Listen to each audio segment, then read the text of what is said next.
Let's take a look at what the defense is doing, what's going on, what the issues are, and let's talk about how this season's spiraling downhill pretty quickly, and they've got to get it fixed now. But first, let's subscribe, follow us on social media. We love comments, we love feedback, but let's get out and let's talk about the four things that Penn State's struggling with right now.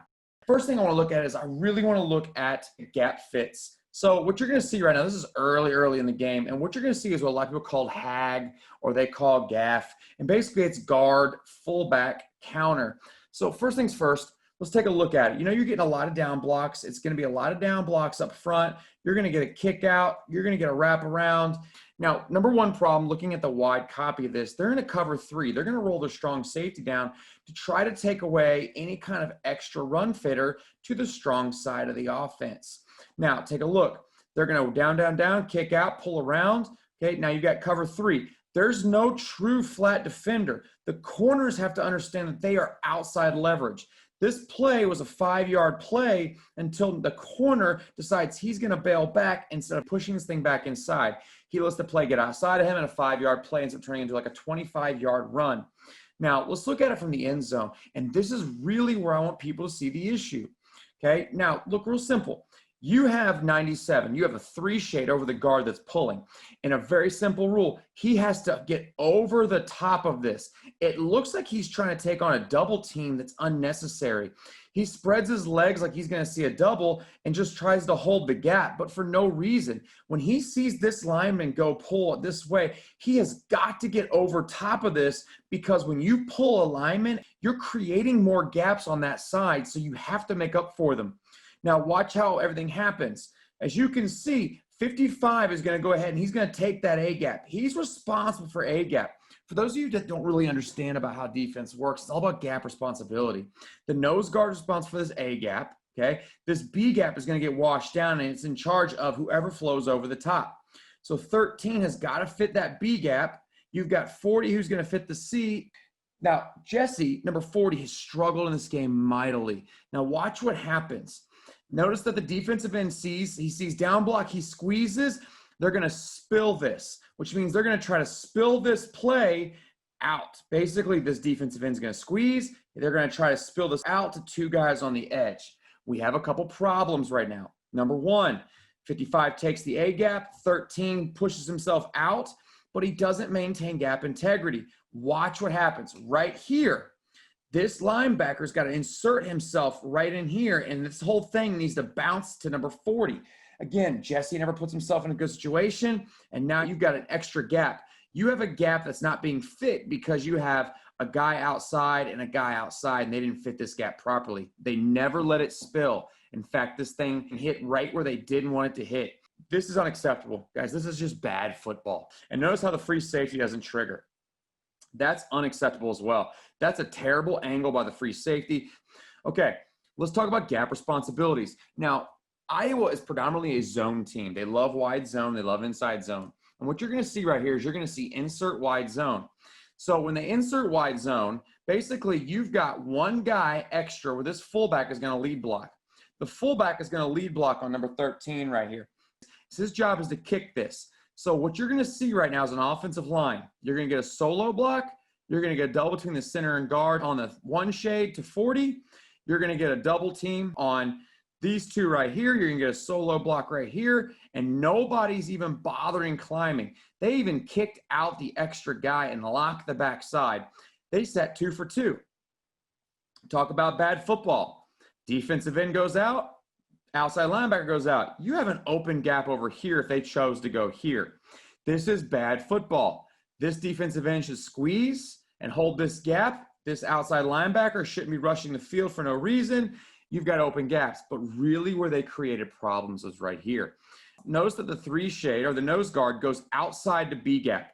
So he actually climbs over to B gap, which forces an A gap opening. The problem is the outside linebacker, Jesse, has got number 40.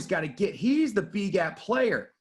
13 has to fit this open gap right here. But the problem is he has a fullback in his face, and there's nothing he can do about it because you have 2 guys in the B gap. You have a B gap player and a B gap player, and nobody can fit the inside. This is bad football. This is bad gap assignments. When zone offenses see defensive line and linebackers that can't hold gap responsibility, they should be licking their chops. Okay, so again, this is all about gap assignment. They're going to run duo here. Duo stands for double team blocks. What's going to happen is they're going to make it look like zone one way. The running back's going to get the ball on the other side of the quarterback, and he's going to read this Mike linebacker. You're going to get double teams across the board as much as possible, and he's going to read this kid right here, 13. Now, again, bad football. A lot of slipping happened in this game, I've noticed. But the other thing is this. He's going to read this linebacker. Right now, that linebacker is running to the play side. Again, you've seen him get gashed on zone. He thinks it's zone. He's going to try to maintain gap responsibility. Well, guess what? He pushes out. Running back's going to take it, and he's going to bounce because they're going to build a wall. It's going to be the running back and number 40, Jesse Luketa. Again, this kid right here struggled. This is terrible open field tackling. He is on his knees before he's even 2 yards in front of the Iowa running back. Guys, for a 3 or 4 star athlete in the Big Ten, it's just unacceptable to miss this tackle. That is bad football. The other thing is this. You're putting your guys in a bad situation. They're playing in man. Number 9 realizes this is a run. It's too late. He can't come help out. And now you've got to score. And it's 1st and 10. Back to your red zone woes. You have an issue with the red zone. It's 1st and goal from the 10-yard line. And on the first play, they score. So bad gap responsibility is causing red zone woes for Penn State. Okay, back to red zone issues. 2nd down and 8. If you went back and looked at one of the first games I did with Pat Fryermuth, you're going to see that Penn State loves the stick and nod, and that's what you're going to see from Iowa here. Again, ball is on the 13-yard line. All they're going to do is run stick nod, okay? First of all, absolutely no pressure from the front 4. This is terrible. Watch them go right down the middle of the tackle. This is what the first thing they teach you in defensive line pass rush. Pass rush half a man. It's 2nd and 8, and they're in trips with a single back and gun. This is Iowa. They are not a passing offense, and you know when they're going to throw the ball, and this is pretty simple. But watch the route. You're going to get speed out. You're going to get mandatory outside release. Okay, and what you're going to get is you're going to get like a quarter special look. Okay, you get the stick and nod from the tight end. 1, 2, 3, stick and nod. The question I have to ask myself right now is, where is this safety going? He should be driving on this ball right now. Number 1 should be reading that free safety should be reading the quarterback's eyes. Watch the quarterback's eyes. They never leave this tight end. He doesn't go through progression. He knows before the snap he's going to throw that ball. Number 1 tries to take a dive on it. He doesn't really get there. Free safety 38 is still running backwards in the end zone. Guys, this is elementary football. They look lost right now. Next thing, again, talking about red zone woes and 3rd down woes. It's 3rd and goal from the 1. Again, this is double tight eye. This is old school Big Ten football. All right, here we go again. Problem number 1. It's all about gap fitting. This is wide zone with an insert. They're going to insert for the strong safety. Now, if you take a look, they do a decent job of holding gap, but the biggest issue right now, this defensive end is in a 7. He is responsible for C gap. He gets taken into B gap. Now, this causes number 40 has got to get over the top to the open window. The strong safety does a great job. He takes this on with his inside shoulder to push this thing back in, except he's expecting the linebacker to be there. He's not there. He gets nailed in 4 yards in the end zone, and the running back walks in the end zone for an easy touchdown. Again, gap responsibility. I can't explain this enough. This is what they teach in Pop Warner football. This is frustrating to watch as a Penn State fan. Okay, here we go. Gap responsibility. Again, this is just inside zone. Okay, make it look like wide zone. It's inside zone. They're going to lead on the middle linebacker here. You're going to get a double team. You're going to get a solo block. They're going to double this guy right here. He does a good job. He takes it home with his inside shoulder. Problem is, again, look what you got. You got a double team right here on the 3. The linebacker's got to get over top and fit that window. He gets lost. 77 allows that guard to get himself up to the linebacker. You lose a gap, and therefore you get a freaking 10-yard gain. Bad football. 3rd and 2. You know what they're doing. Look at the formation. Guys, it is simple. This is what Iowa does. B-gap sound, and you'll always stop this. Defensive line play is crappy. Linebacker play is crappy. You've got defensive backs that are backpedaling into nothing for no reason. They look lost. All right, it's 3rd and 8. Number one, no pass rush. I don't understand why Penn State plays a yard off the ball. It's a 4-man front read defense. I'll never understand what they're trying to do here.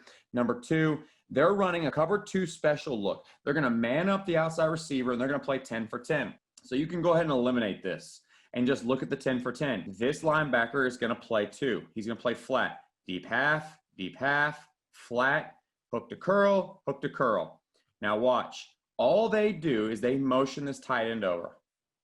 That's going to put the corner and outside leverage on the tight end. He sees a release by the tight end. He takes outside, and his job is to wall this thing back in to this safety. It's 3rd and 8. This tight end is not exactly Tyreek Hill. He is not going to blow by anybody, but this safety, it just keeps pedaling into nothing. The corner does a good job. He forces us back into the safety help, but there's no safety help. He's sitting 5 yards away from this kid at 20 yards. Where's he going? What threat pushed him that deep? The linebackers are doing their job. They've got crossers. He has to sit on the crosser. Linebacker does a good job. Safety bails. He bails because he has the threat. This guy doesn't have a threat. He gets walled back in. You get a 15-yard dig route, and the frustration continues for Penn State. Here we go again. We are in man-to-man. This is man-to-man. I can't explain this enough. Each person is responsible for an eligible receiver. Look, this corner has this receiver. This safety has this tight end or wing back. There's a corner that has the other guy up top. That means somebody's got this tight end and somebody has this linebacker. Who has the tight end? Nobody. Not a soul. Bad football. Bad football. This is simple. This is elementary. How do you not play man and know who you're responsible for? This is bad football. And it's not like Iowa is an exotic offense. Okay? Here we go again. It's 2nd and 20. Let's talk about pass rush issues. Watch how they go straight down the middle. Watch.